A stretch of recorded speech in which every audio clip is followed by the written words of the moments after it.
लचकाव हो जन बढ़नी तू सरकाव मनो मिसिर जी के तहरा पाछला सा भइल बा बिना सुतल रही नींद के गोली खा के हो खा के आवा चेक करिए रानी आवा चेक करिए रानी चेस्टर के हरे नीला कैसा बोलम टूटल हमर भरम लभ वाला गोली देके इठकता है।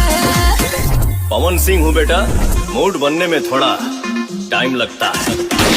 जा नाश कर देला हमर नया नया गवाना नया तकिया बिछावाना नया चोली के खोली तू बनवला खेलवाना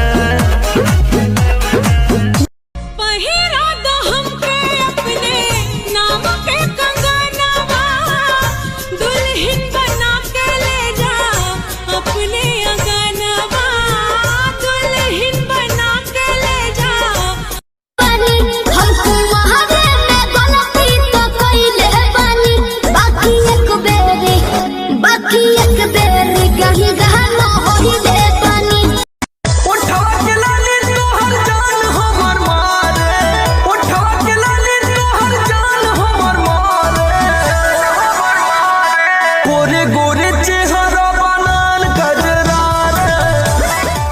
रे तत्काल टिकट फगुओ बयाइल निकट जिया के पीरा बुझरा जा जी हरदम जे रहबा बंगलो न होई बुलार।